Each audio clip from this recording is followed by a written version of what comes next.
कहानी का पूरा आनंद लेने के लिए कहानी के पिछले सभी भागों को ज़रूर देखें। उसका लिंक मैं आपको डिस्क्रिप्शन बॉक्स में दे दूंगी और साथ में कमेंट बॉक्स में पिन भी कर दूंगी, तो आप वहां से भी जाकर देख सकते हैं। रियांश का उदास चेहरा काम्या को बिल्कुल अच्छा नहीं लगा। उसने झुककर रियांश के होठों को अपने होठों से होले से छू लिया और जल्दी से दूर हो गई। रियांश अचंभित सा उसे देखने लगा तो उसने पलकें झुका ली शर्म से। थैंक यू, आई नो कोई हो ना हो लेकिन तुम हो मेरे साथ। वो प्यार से उसके गाल पर अपना हाथ रख कर बोला। तो मत सोचा कीजिए कुछ, आप परेशान बिल्कुल भी अच्छे नहीं लगते, काम्या ने कहा तो वो मुस्कुरा कर बोला। अब तक तो नहीं, लेकिन अब रहूँगा, क्योंकि मेरा मूड ठीक करने के बहाने ही सही तुम मुझे खुद से किस तो करोगी। आप ना, काम्या ने कहने के लिए मुंह खोला ही था कि रियांश ने उसे बिस्तर पर गिरा दिया और उसके ऊपर आ गया। बोलो, उसने कहा तो काम्या ने अपनी आंखें बंद कर नामे सिर हिला दिया। ये देख, वो मुस्कुरा उठा और उसके नाजुक लबों को चूम लिया। काम्या के हाथ रियांश की पीठ पर चले गए। वो दोनों सारी टेंशन और परेशानी भूल कर एक दूसरे को प्यार करने में डूब गए। रियांश ने पास में जल रही टेबल लैंप को बंद कर दिया। काम्या की धड़कनें बढ़ गई और रूम में बस अब उनकी बढ़ चुकी धड़कनों की आवाज़ ही आ रही थी। दोनों एक दूसरे के प्यार में डूब गए। सुबह जब रियांश की आंख खुली तो काम्या उसके ऊपर सिर रखकर उसकी बाहों में सो रही थी। उसने प्यार से उसके माथे पर किस किया और उसका हाथ अपने ऊपर से हटाने लगा तो काम्या भी नींद से जाग गई। गुड मॉर्निंग, वो अधखुली आंखों से उसे देखकर बोली। गुड मॉर्निंग, अब छोड़ो, मुझे जाना भी है ना, रियांश ने उसके गाल पर हाथ रख कर कहा तो उसने अपना हाथ हटा लिया उसके ऊपर से।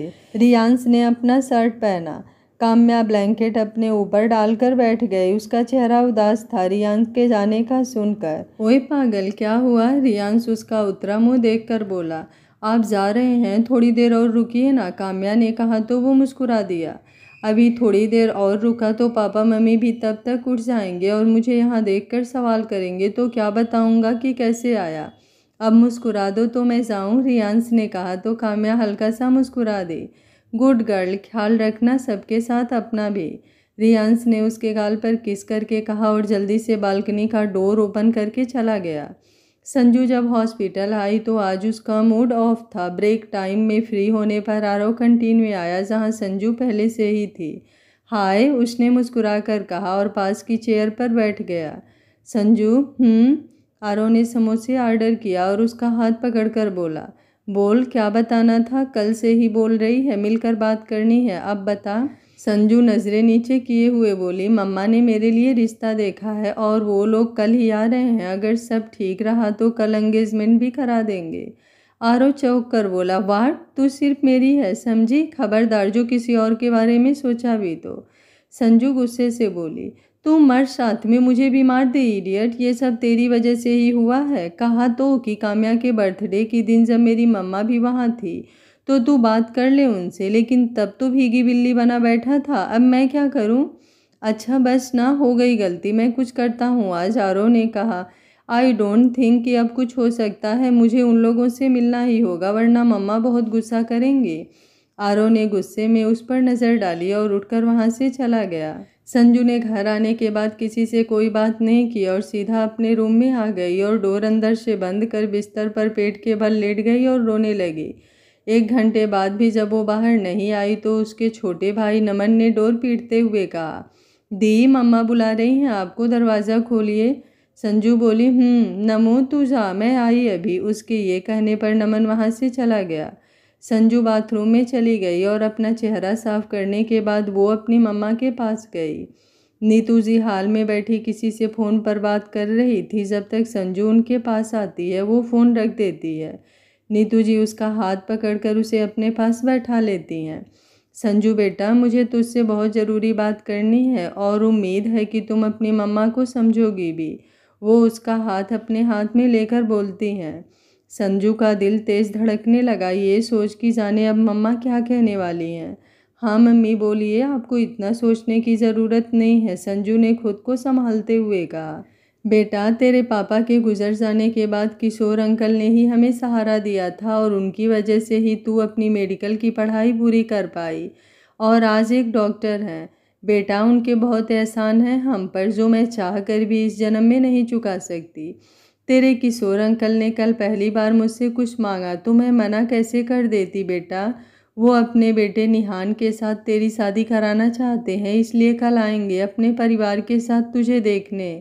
अगर निहान को तू और तुझे वो पसंद रहा तो कल रिश्ता पक्का कर देंगे। जहाँ तक मैं तुझे जानती हूँ, मेरी बेटी हमेशा मेरी बात का मान रखेगी। फिर भी तुझे कोई प्रॉब्लम तो नहीं है ना। संजू की आंखें भर आई। किसी तरह उसने अपने इमोशंस को छिपाते हुए इनकार में गर्दन हिला दी। मुझे पता था कि मेरी बच्ची कभी मेरी बात नहीं काटेगी। वो उसके सिर पर हाथ फेर कर बोले, मैं अभी आई, संजू ने कहा और भागकर अपने रूम में बाथरूम में आ गई। जी भर रोने के बाद अब उसे कुछ शांति मिली तो वो रूम में आई। देखा तो उसका फ़ोन बार बार बज रहा था। आरव की कॉल थी। आई एम सॉरी आरू, लेकिन मेरी फैमिली से बढ़कर मेरा प्यार नहीं हो सकता। मैं मम्मा की बात नहीं काट सकती। हो सके तो मुझे माफ़ कर देना। मैं तुझे बहुत प्यार करती हूँ लेकिन कभी तेरी नहीं हो सकती। संजू ने फ़ोन देखते हुए कहा। उसके आंसू आरव की पीठ पर गिर रहे थे। आरव की 50 कॉल्स आ चुकी थी अब तक, लेकिन बात करने की हिम्मत संजू में नहीं थी। अब उसके मैसेजेस आने लगे। संजू प्लीज़ यार पिकअप द फ़ोन, एक रिप्लाई तो दे सकती है ना, बहुत टेंशन हो रही है तेरी। प्लीज़ जान, एक बार तो मेरी बात सुनो। मैं कल ही घर आऊँगा डैड को लेकर और वो आंटी से हमारे रिश्ते की बात करेंगे। तब तक प्लीज़ खुद को संभालना। संजू ने कपकपाते हाथों से मैसेज टाइप किया और सेंड कर दिया। I want breakup. संजू, अगर ये तेरा कोई मजाक है तो मुझे बिल्कुल भी पसंद नहीं आया। आरव का तुरंत मैसेज आया। काश कि ये मजाक होता, संजू खुद से बोली। तुझे जो भी समझना है तू समझ सकता है, उसके लिए तू फ्री है, लेकिन ये मेरा फाइनल डिसीजन है। हो सके तो मुझसे और मेरी लाइफ से दूर हो जा प्लीज़। संजू, आंटी ने कुछ कहा है क्या? प्लीज़ यार मुझे बता तो मैं सब ठीक कर दूंगा। इतना तो भरोसा है ना तुझे मुझ पर? आंटी ने फोर्स किया है क्या? ये मेरा डिसीजन है। लास्ट मैसेज करके संजू ने फ़ोन ऑफ करके एक और रख दिया और अपने आंसुओं को रोकने की नाकाम कोशिश करने लगी। सुबह संजू जब बाहर आई तो नीतू जी ने उसे अपने रूम में बुलाया और एक अच्छा सा अनारकली सूट और एक पतली सी नेकलेस उसे देते हुए बोली, ये पहनना तुम आज, उसमें बहुत ज़्यादा प्यारी लगोगी। थैंक यू मम्मा, संजू ने कहा और नीतू जी को हक कर लिया। दी बाहर आओ, देखो कौन आया है, नमन ने आवाज़ देते हुए कहा तो संजू और नीतू जी दोनों हाल में आ गए। सामने आरव खड़ा था, जिसे देख संजू के कदम लड़खड़ा गए। नमन तो आरव के आने से बहुत खुश था। उसका फैन जो था वो हमेशा यही कहता, मुझे आरव के जैसे बनना है। उनका स्टाइल एटीट्यूड उसे बहुत पसंद था। नमस्ते आंटी, आरव ने उनके पैर छूते हुए कहा। खुश रहो बेटा, आओ बैठो, उन्होंने आरव से कहा तो आरव मुस्कुराकर सोफे पर बैठ गया। नीतू जी बोली, संजू तूने बताया नहीं था कि तू आज हॉस्पिटल नहीं जाएगी? मैंने तो तुझे छुट्टी लेने को बोला था ना। संजू घबरा कर बोली, मम्मा मैंने लीव एप्लीकेशन डाला था। आरव उसकी बात सुन हल्का सा हंस कर बोला, नहीं आंटी, मैं तो आपसे मिलने आया था, कुछ बात करनी है ना। नीतू जी बोली, ओह अच्छा, आती हूँ, पहले आपके लिए चाय काफ़ी तो ले आऊँ। कहते हुए वो किचन में चली गई। संजू नमन की ओर मुड़कर बोली, नमन तुझे मम्मा ने बाहर से कुछ सामान लाने को बोला था ना, तो जा। नमन बोला, अभी बाद में चला जाता हूँ ना। अभी जा, संजू ने सख्ती से कहा तो वो मुँह बनाकर बड़बड़ाते हुए बाहर निकल गया। अब हाल में बस वो दोनों ही थे। आरव तू यहाँ क्यों आया है? कल मैंने तुझे सारी बातें क्लियर कर दी थी ना। प्लीज़ फैमिली के सामने कोई बवाल मत कर यार, संजू ने अपने हाथ जोड़कर नम आंखों से कहा। आरव की आंखें लाल थी, गुस्से से या रोने से ये नहीं पता। तू सच में यही चाहती है? आरव ने बहुत ही आराम से कहा तो संजू की आंख से आंसू निकल उसके गालों तक आ गए, जिन्हें छिपाने के लिए वो मुंह फेर कर खड़ी हो गई। लेकिन उसने जिससे छिपाना चाहा वो देख चुका था। अपनी मोहब्बत की इतनी सी ख्वाहिश तो पूरी कर ही सकता हूँ ना, उसने भरे स्वर में कहा और बिना उसकी ओर देखे तेज कदमों से बाहर निकल गया। संजू भागते हुए उसके गले लगकर उसे रोकना चाहती थी, लेकिन वो नहीं कर पाई। वो बाहर आ गई और उसे जाते हुए देखती रही। आरव ने एक बार मुड़कर भी नहीं देखा और बहुत तेज ड्राइविंग करता हुआ वहां से निकल गया। नीतू जी चाय लेकर आई तो आरव को ना देख वो बोली, आरव कहाँ गया? संजू बोली, हॉस्पिटल से कॉल थी तो चला गया। अच्छा आप बता दो क्या बनाना है, मैं बना देती हूँ। नीतू जी ने उसे बताया तो वो किचन में चली गई। काम्या संजू को रेडी कर रही थी। संजू ने काम्या को बता दिया था कि वो क्यों कर रही है ये सब। काम्या को कुछ भी समझ नहीं आ रहा था कि क्या सही है और क्या गलत। इस समय जो हो रहा था उसे चाहकर भी वो नहीं रोक सकती थी। नमन आकर बोला, काम्या दी को लेकर बाहर चलिए, सब बुला रहे हैं। काम्या बोली, हाँ आती हूँ। नमन के जाने के बाद काम्या संजू का हाथ अपने हाथ में लेकर बोली, संजू ऐसा करके ना तू कभी खुश रहेगी ना आरू और ना ही निहान, एक बार और सोच ले। संजू बोली, मैंने सब सोच कर ही हाँ की है, बाहर चलते हैं। नीतू जी, किशोर जी, उनकी वाइफ रीता और निहान के साथ बैठे थे। निहान भी कम हैंडसम नहीं था। गोरा रंग, सेट की हुई बियर्ड, अच्छे से जेल लगाकर बनाए हुए बाल, स्काई ब्लू शर्ट और ब्लैक जींस में वो बहुत ही आकर्षक लग रहा था। वो देखिए आ गई हमारी संजू बिटिया। किशोर जी की नज़र पड़ते ही वो बोल गए तो सब उस ओर देखने लगे। ब्लू कलर के अनारकली सूट में वो बहुत ही प्यारी लग रही थी। निहान की नज़रें उस पर ठहर गई। संजू ने सबके पैर छुए। रीता जी बोली, आओ मेरे पास बैठो बेटा। उन्होंने संजू से कहा तो नीतू जी ने संजू को इशारा किया। वो उनके बगल जाकर बैठ गई। ये कौन है? वो काम्या की ओर इशारा करके बोली। ये काम्या दी है, हमारी दी की इकलौती दोस्त। नमन ने हंसकर कहा तो सब मुस्कुरा दिए। नमस्ते अंकल आंटी, काम्या ने हाथ जोड़कर कहा तो किशोर जी मुस्कुराते हुए बोले, बड़ी प्यारी बच्ची है, बैठो बेटा तुम भी। काम्या नीतू जी के बगल में बैठ गई। कुछ देर की बातचीत के बाद निहान और संजू को अकेले बात करने को भेज दिया गया। वो दोनों संजू के रूम में थे। संजू का मूड वैसे भी अपसेट था और ऐसे निहान के साथ अकेले में उसे बिल्कुल भी अच्छा नहीं लग रहा था। आप तो कुछ बोल ही नहीं रही, आप खुश नहीं हैं क्या इस रिश्ते से? बहुत देर की चुप्पी के बाद निहान ने कहा तो संजू की नज़रें उसके चेहरे पर चली गई, लेकिन जल्दी ही उसने निगाह हटा ली। नहीं, ऐसी कोई बात नहीं है, आपके मन में जो भी है आप पूछ सकते हैं, संजू ने कहा। निहान बोला, मुझे कुछ नहीं पूछना, डैड को आप पसंद है और उन्हें सब पता है तो मुझे भी कोई दिक्कत नहीं है। वैसे भी आप काफ़ी खूबसूरत हैं, डॉक्टर हैं तो कोई मना भी क्यों करे, निहान ने मुस्कुरा कर कहा। लेकिन संजू को चुभन महसूस हो रही थी इस तारीफ से। आपको कुछ पूछना हो तो आप पूछ सकती हैं, निहान ने कहा तो संजू ने इनकार में सिर हिला दिया और वो दोनों बाहर आ गए। क्या हुआ, हो गई बात दोनों में? किशोर जी ने मुस्कुरा कर कहा। जी डैड, हम दोनों को ये रिश्ता मंजूर है। नीतू जी बोली, तो आज ही एंगेजमेंट कर देते हैं। काम्या बोली, सॉरी अंकल आंटी, मैं आप सबके फैमिली मैटर में बोल रही हूँ, लेकिन मुझे लगता है कि इन दोनों को कुछ समय देना चाहिए। इनकी पूरी लाइफ का सवाल है। संजू काम्या को देखने लगी, लेकिन काम्या ने उसे नहीं देखा। निहान बोला, yes dad, she is right, मुझे भी यही लगता है। सबको उनकी बात सही लगी और वो मान गए। कुछ देर बाद वो लोग चले गए तो नीतू जी काम्या से बोली, निहान अपनी संजू के लिए अच्छा है ना बेटा? हाँ आंटी, काम्या ने अटकते हुए कहा।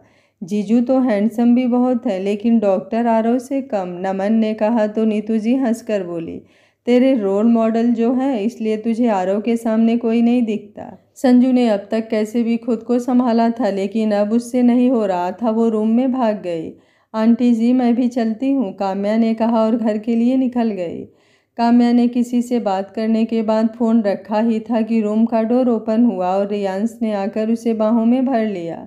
आप इतनी जल्दी कैसे आ गए आज? काम्या ने मुस्कुराकर अपने पेट पर रखे उसके हाथ पर अपना हाथ रख कर कहा, क्योंकि आज मेरी बीबी इतने दिन बाद घर जो आई थी तो मुझे इंतज़ार नहीं हो रहा था उससे मिलने का।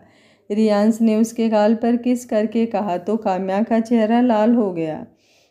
तो ये बात है, काम्या ने कहा तो रियांश उसके कान में बोला, वैसे इतने दिन की दूरी मिटाने का क्या ख्याल है? ये सुनते ही काम्या फ्रीज हो गई। उसके कान शर्म से लाल हो गए। जो देख रियांश मुस्कुरा उठा और उसके कान के पास अपने होठ रख दिए तो काम्या पलटकर उसके सीने से लग गई। एक गिफ्ट है तुम्हारे लिए, रियांश ने उस पर अपनी पकड़ कसते हुए कहा। क्या? काम्या ने कहा तो रियांश ने अपने पॉकेट्स में से 2 टिकट निकाल कर उसके सामने कर दिए। हम कल ही हनीमून के लिए मनाली जाएंगे। पहले तो सब खराब कर दिया था मैंने, लेकिन अब अपनी पहली एनिवर्सरी हम वहीं पर मनाएंगे, रियांश ने खुश होकर कहा।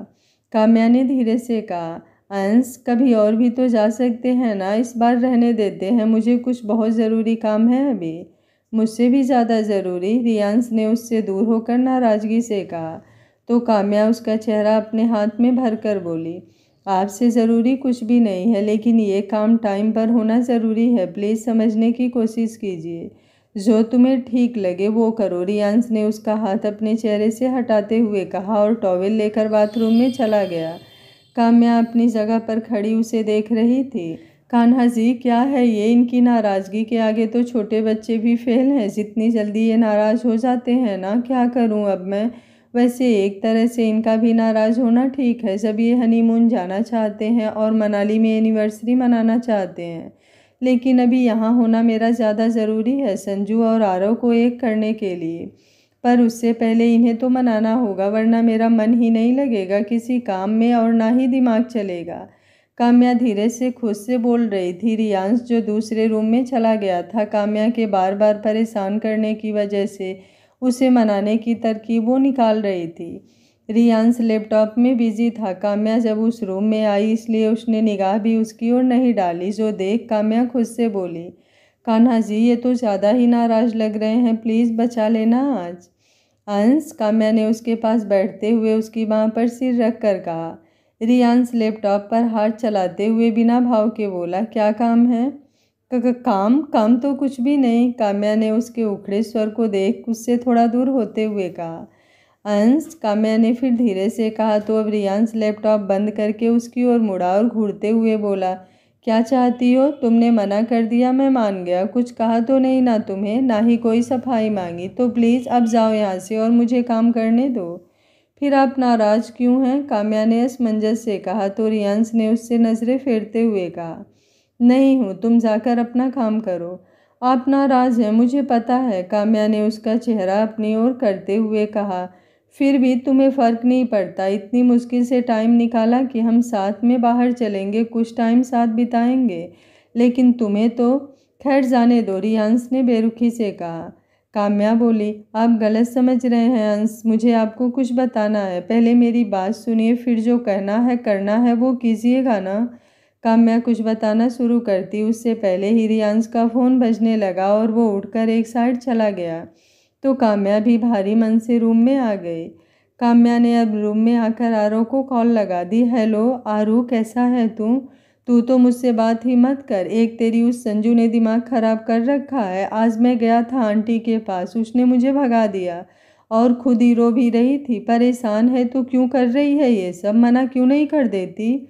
मेरी तेरी नहीं, अब तो वो निहान की ही संजू है, काम्या ने मज़े लेते हुए कहा तो आरव गुस्से में बोला, देख तू ज़्यादा दिमाग मत खराब कर मेरा। अगर कुछ हो सकता है तो वो बोल, वरना मैं सब छोड़कर यहाँ से चला जाऊँगा। मुझे नहीं बर्दाश्त ये सब।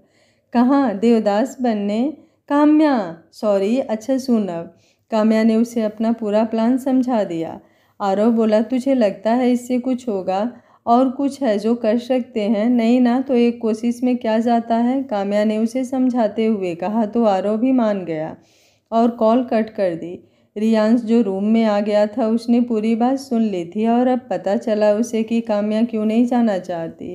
अंश, वो काम्या उसे देखकर एक्सप्लेन करने की कोशिश करने वाली थी कि रियांश ने झुककर उसके माथे को चूम लिया। चलो डिनर रेडी है, मुझे भूख भी लगी है, रियांश ने कहा तो काम्या उसे अचरज से देखने लगी। उठाकर ले चलूँ अब? रियांश ने मुस्कुराकर कहा तो काम्या ने ना में सिर हिला दिया और उसके सीने से लग गई। आप नाराज़ तो नहीं है ना? काम्या ने पूछा तो रियांश उसके बालों को चूम कर बोला, नाराज़ ना अब हूँ ना पहले था, बस थोड़ा बुरा ज़रूर लगा था, लेकिन जब पता चला कि क्यों कर रही हो तो ठीक है। दो प्यार करने वालों को एक करना सबसे बड़ा काम है। आप ना बहुत ज़्यादा स्वीट हो, काम्या उसके बाल बिगाड़ते हुए हंसकर बोली तो रियांश उसे घूरने लगा। अच्छा बाबा, अब ठीक है हो। उसके बालों को हाथ से ही सही करने लगी तो रियांश ने उसे बाहों में उठा लिया। अंश, काम्या ने कहा तो वो मुस्कुरा दिया। अच्छा बाबा, अब ठीक है। वो उसके बालों को हाथ से ही सही करने लगी तो रियांश ने उसे बाहों में उठा लिया। अंश, काम्या ने कहा तो वो मुस्कुरा दिया। काम्या ने भी उसकी गर्दन के इर्द गिर्द हाथ लपेट दिए। आर्या सो रही थी और आन्या टुकुर टुकुर आयशा को देख रही थी। मेरा बच्चा, क्या हुआ? निन्नी नहीं आ रही आपको? आयशा ने उसे गोदी में उठाकर कहा। अर्श, जो कि कोई केस फाइल स्टडी कर रहा था, उन दोनों को देख मुस्कुरा दिया। मम्मा अपनी आन्या को घूमी कराएंगी, आयशा ने बेड से उतरते हुए कहा और उसे लेकर रूम में टहलने लगी और साथ ही थपकी भी दे रही थी कि वो सो जाए। आन्या, आयशा ने कहा तो उसने धीरे से हूँ कहा। अर्शु, देखा मेरी बेबी, बोली आयशा ने खुश होते हुए कहा। हाँ सुना, इधर लेकर आओ। अर्श ने पास बुलाया तो आयशा उसके पास आकर बैठ गई। बेटू बोलो पापा, अर्श ने उसके गाल छूकर कहा। नो बेबी, मम्मा बोलो आप। मम्मा, आयशा ने कहा।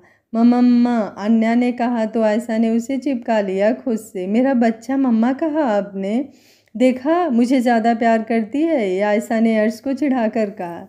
मेरी आर्या तो पापा को ही करती है ना, देखना वो पापा ही बोलेगी, अर्श ने मुंह फुलाकर कहा तो आयशा हंसने लगी। तब तक आर्या के रोने की आवाज़ आई। देखो वो जग गई और ये अभी तक सोई भी नहीं, आयशा ने कहा। भूख लगी होगी, इसे मैं संभालता हूँ, तुम आर्या को देखो, अर्श ने कहा और आन्या को ले लिया तो आयशा आर्या के पास चली गई। आन्या को अर्श ने थपकी देकर सुला दिया और बेड पर लाकर लिटा दिया। आर्या भी सो चुकी थी और उसके साथ ही आयशा भी बेड से सिर टिकाए बैठे हुए थी। मेरी आंसू, कितना थक जाती है इन दोनों को संभालने में, अर्श ने उसके माथे को चूम कर कहा और आयशा को सही से लिटाकर वो दूसरी तरफ आकर लेट गया। संजू हॉस्पिटल आई तो उसे सारे स्टाफ के लोग दिखे सिवाय आरव को छोड़कर। वो इस बात से तसल्ली देकर खुद को आज़ाई थी कि आरव उसके सामने तो रहेगा कुछ दिन तक, लेकिन उसके ना दिखने से वो परेशान हो गई और टाइम भी नहीं था, अब तो पेशेंट देखने में बिजी हो गई। सीधा छुट्टी के टाइम ही वो फ्री हुई। उसके पास पेशेंट ही आज इतने ज़्यादा थे कि लंच करने का भी टाइम उसे नहीं मिला। वो जैसे ही केबिन से बाहर निकली, काम्या उसके पास आ गई। हाय, कैसी है तू? काम्या ने मुस्कुराकर पूछा। मैं ठीक हूँ, तू बता, संजू ने कहा। काम्या बोली, मैं तो मस्त ही हूँ। अच्छा, तू उधर कहाँ जा रही थी? उधर तो आरव। ओ हाँ, तू उसे क्यों खोजेगी? तूने तो ब्रेकअप कर लिया है, मुझे ढूंढ रही होगी ना। संजू ने कुछ नहीं कहा तो काम्या बोली, अच्छा मैं चलती हूँ, अंश वेट कर रहे होंगे मेरा, बाय। संजू ने बाय कहा और काम्या बाहर चली गई। संजू के चेहरे पर मायूसी छा गई और वो पार्किंग एरिया में आकर स्कूटी स्टार्ट करने लगी, लेकिन वो स्टार्ट हुई नहीं हो रही थी। तभी उसकी नज़र अचानक ही आरव पर पड़ी, जो अपनी बाइक लेने आया था। उसे देख संजू के चेहरे पर चमक आ गई, लेकिन आरव ने उसकी ओर देखा भी नहीं और अपनी बाइक लेकर जाने लगा। तो संजू ने कुछ पल उसे देखा और बोली, आरव आरव। सुन उसे कुछ चुभन सी हुई, क्योंकि वो हमेशा आरू ही बुलाती थी। उसने बाइक रोक दी और उतरते हुए खड़ा हो गया तो संजू दौड़कर उसके सीने से लग गई। उसकी आंखों में आंसू थे। तभी एक आवाज़ उसके कानों में पड़ी, संजू ये कौन है? ये सुन संजू उससे अलग हो गई और सामने देखा दोनों ने तो निहान था, जिसे देख संजू की सांसें अटक गई कि अब वो क्या जवाब देगी। वहीं आरव और निहान एक दूसरे को अजीब नज़रों से घूर रहे थे। नन्नन निहान जी, ये मेरा दोस्त है, और आरव ये निहान जो मेरे होने वाले हस्बैंड। संजू ने नज़रें झुकाकर अटकते हुए कहा तो निहान ने चैन की सांस ली। जो उसे लगा था ऐसा कुछ नहीं है। वहीं आरव की मुट्ठियां गुस्से में कस गई, उसकी आंखों में हल्की नमी आ गई। कांग्रेचुलेसन मिस्टर निहान, आपकी डेस्टिनी मुझसे बहुत अच्छी है जो आपको ये मिली, आरव ने निहान से हाथ मिलाकर कहा। थैंक यू डॉक्टर आरव, निहान ने मुस्कुराकर कहा। मैं चलता हूँ, आरव ने कहा और बाइक स्टार्ट करके निकल गया। मैंने कहा था कामुको कि इससे कुछ नहीं होगा। वो निहान साला विलन बन गया है मेरी लव स्टोरी का। क्या करूं, कुछ समझ में नहीं आता। सोचा था आज इसे सच पता चल जाएगा तो शायद खुद ही पीछे हट जाए, लेकिन अब तो दूर दूर तक कोई उम्मीद नहीं दिख रही। मैं अपने तरीके से कुछ कर भी नहीं सकता संजू से जो वादा किया है। आरव मन ही मन बड़बड़ाया। संजू बोली, आप यहाँ कैसे? निहान बोला, दरअसल मैंने सोचा कि हमें साथ में कुछ टाइम स्पेंड करना चाहिए, तभी तो हम एक दूसरे को जानेंगे, इसलिए आ गया। संजू ने कुछ नहीं कहा और अपनी स्कूटी स्टार्ट करने लगी तो निहान बोला, इसे रहने दीजिए ना, मैं गाड़ी लाया हूँ तो उससे ही चलते हैं। संजू बोली, मुझे लेट हो रहा है घर के लिए, मम्मा को भी नहीं पता तो वो परेशान हो जाएंगे। निहान बोला, आंटी को मैंने बता दिया है कि आप मेरे साथ हैं, सो डोंट वरी, चलते हैं। जल्लाद, सारी प्लानिंग पहले से ही की है, संजू ने उसे घूरते हुए मन ही मन कहा और फिर ज़बरदस्ती में मुस्कुराकर सिर हिला दिया। संजू को ना चाहते हुए भी निहान के साथ जाना पड़ा और कुछ दूर जाने के बाद निहान ने एक रेस्टोरेंट के सामने गाड़ी रोक दी और दोनों अंदर आ गए। क्या लेंगी आप? निहान ने मेन्यू देखते हुए कहा। संजू बोली, मेरा कुछ भी मन नहीं है, आप अपने लिए ऑर्डर कर लीजिए बस। निहान बोला, अरे दिन भर आप हॉस्पिटल में थी और अब मन नहीं है। मैडम, पेट को भूख लगती है, मन को नहीं, तो खाने का मन से क्या लेना देना। उसकी बात सुन संजू हल्का सा मुस्कुरा दी तो वो खुश होकर बोला, अरे यार, जब आपकी मुस्कान इतनी प्यारी है तो कंजूसी क्यों करती हैं मुस्कुराने में। अच्छा आप बताइए, चाइनीज़ फूड पसंद है? संजू ने सिर हिला दिया तो निहान ने मुस्कुराकर खाना ऑर्डर कर दिया। निहान बोला, डैड और आंटी ने मुझसे कहा था आपको आपके हॉस्पिटल से पिक करके कहीं बाहर ले जाने को। निहान को बात करने को कुछ सूझ नहीं रहा था तो उसने यही कहा। संजू ने बिना उसकी ओर देखे खाते हुए ही कहा, ओह अच्छा, वैसे आप कनाडा कब जा रहे हैं? निहान बोला, आप तो मुझे भगाने पर तुली हुई हैं। संजू बोली, नहीं, मेरा वो मतलब नहीं था, मैं तो बस। निहान ने मुस्कुराकर संजू के हाथ पर अपना हाथ रखकर कहा, बस बस, इतना मत एक्सप्लेन कीजिए। संजू को बहुत ही असहज महसूस हो रहा था। उसने जल्दी से अपना हाथ हटा लिया तो निहान ने भी अपना हाथ पीछे हटा लिया। सॉरी, वो धीरे से बोला। आई थिंक अब हमें चलना चाहिए, संजू ने इधर उधर देखते हुए कहा। संजू, यार बुरा लगा हो तो आई एम एक्सट्रीमली सॉरी, निहान ने जल्दी से कहा। संजू बोली, प्लीज़ डोंट से सॉरी, मुझे कुछ अच्छा नहीं लगा इसलिए मैंने घर जाने को कहा। निहान बोला, ओके चलते हैं। निहान ने बिल पे किया और संजू को उसके घर छोड़कर अपने घर चला गया। संजू कितनी प्यारी लड़की है, ये डैड मॉम तो इसकी बड़ाई करते हुए नहीं थकते। वो बहुत ही स्वीट है, ओपन माइंडेड है, मजाकिया है, खुद में ही खुश रहने वाली लड़की है, लेकिन मुझसे तो ज़्यादा बात ही नहीं करती, शायद अभी ज़्यादा जानती नहीं। और हाँ, हम बचपन में मिले थे, तब से तो कनाडा चले गए थे और कभी बात नहीं हुई, शायद इसलिए ही मुझसे थोड़ा हिचकती है कुछ भी बोलने में। लेकिन हाँ, ये तो है कि बचपन ही की तरह अभी भी एकदम प्यारी और चुलबुली सी दिखती है। उसके ये फूले हुए गाल हमेशा से ही मुझे पसंद थे, पहले भी और आज भी। कनाडा अब तो तुम्हें साथ ही लेकर जाऊंगा, मिसेस संजू, निहान मेहता बनाकर। निहान ने संजू के बारे में सोचते हुए मुस्कुराकर खुद से कहा और अपनी आंखें बंद कर सोने की कोशिश करने लगा। इधर आरव अपने फ़ोन में अपनी और संजू की पिक्चर्स देख रहा था। उसे देखते हुए उसके होठों पर हल्की मुस्कान आ गई। आज बहुत ज़्यादा बुरा लग रहा था यार, जब तुम मेरे गले लगी थी और उसकी आते ही दूर हो गई। और तो और उसके साथ तुम डेट पर भी गई। गॉड, क्या आप मुझे सज़ा दे रहे हो कि मैंने इतनी सारी लड़कियों को डेट किया? हाँ, मैंने कईयों को डेट किया, एंजॉय किया, लेकिन प्यार तो सिर्फ मुझे मेरी संजू से ही हुआ ना। तो क्यों आप मुझसे मेरा प्यार छीन रहे हैं? क्यों? I really love her. Sanju please यार, मना कर दो उसे, मैं नहीं रह सकता तुम्हारे बिना। आरव दर्द से बोला। सुबह काम्या और रियांश डाइनिंग टेबल पर बैठे ब्रेकफास्ट कर रहे थे। काम्या संजू और आरव के बारे में सोचकर थोड़ा सा अपसेट थी तो उसका चेहरा उतरा था। रियांश बोला, कायो? काम्या बोली, रियांश बोला, मूड ठीक करो यार अपना, ये कैसा फेस लिए घूम रही हो कल से? काम्या बोली, अंश आपको पता है ना वो दोनों, क्या करूं मैं? तुम कुछ मत करो, जो होना होगा सब अच्छा ही होगा, बस मुस्कुरा दो जिससे मुझे भी थोड़ा सा सुकून मिले प्लीज़। काम्या उसे देखने लगी तो रियांश ने उसके हाथ पर अपना हाथ रखा और उसे स्माइल करने को कहा। काम्या मुस्कुरा दी उसे ऐसा करते देखा। तभी डोरबेल बजी। गौरी देखो जाकर, इतनी सुबह सुबह कौन आया है? रियांश ने गौरी को आवाज़ लगाते हुए कहा। गौरी जल्दी से बढ़ गई और डोर खोला तो सामने नरेन जी, रियांश के चाचा थे। रियांश है, मुझे उससे मिलना है, उन्होंने सपाट लहजे में कहा। गौरी ने हाँ में गर्दन हिलाई और उन्हें अंदर आने को कहा। रियांश और काम्या की नज़र जैसे ही उन पर गई वो चौंक गए। काम्या की आंखों में गुस्सा उतर आया उन्हें देखकर। अब क्यों आए हैं ये? हमारी ज़िंदगी में इतना जहर घोलने के बाद मेरे अंश को इतनी तकलीफ़ देकर भी इनका मन नहीं भरा? काम्या मन ही मन बोली। नरेंद्र जी को आज 2 महीने बाद अपने घर की चौखट पर देख हाथ चौंका तो रियांश भी था, क्योंकि वो सब होने के बाद उन दोनों का कभी आमना सामना नहीं हुआ था और आज उनका ऐसे अचानक घर आना रियांश को आश्चर्यचकित कर देने वाला था। वो हैरानी से उन्हें देख रहा था, लेकिन कोई कुछ बोलता उससे पहले ही काम्या की गुस्से भरी आवाज़ आई। आप क्यों आए हैं यहाँ? जहाँ तक मुझे याद है ना तो हम आपके घर में इस समय खड़े हैं और ना ही आपकी रहमत पर यहाँ हैं। वो आज अपने दिल की भड़ास निकाल लेना चाहती थी, लेकिन उसके बात करने का रवैया रियांश को बहुत बुरा लगा। नरेंद्र जी की भी नज़रें झुकी थी, जैसे उन्हें अपने किए पर बहुत पछतावा हो।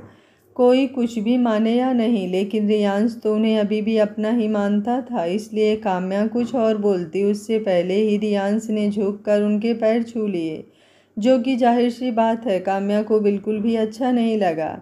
वहीं नरेंद्र जी भी नज़रें नहीं मिला पा रहे थे उससे। आप खड़े क्यों हैं? बैठिए ना, रियांश ने नॉर्मली चेहरे पर मुस्कान लाते हुए कहा और गौरी को देखते हुए बोला। गौरी, खड़ी खड़ी क्या देख रही हो? घर आए मेहमान को पानी भी देते हैं, तुम्हें बताना पड़ेगा।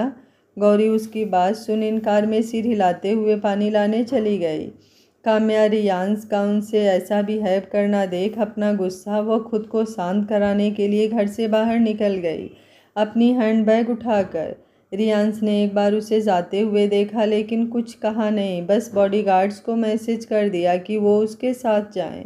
वो उसकी नाराज़गी भी समझ सकता था। अगर आप इस कहानी का अगला भाग जल्द से जल्द देखना चाहते हैं तो कमेंट बॉक्स को अपने प्यारे प्यारे कमेंट से भर दीजिए। उम्मीद करती हूँ कहानी आप लोगों को पसंद आ रही है। वीडियो पसंद आ रहा है तो वीडियो को लाइक, शेयर एंड चैनल को सब्सक्राइब कर लीजिएगा। Thank you for watching. मिलते हैं कहानी के अगले भाग में।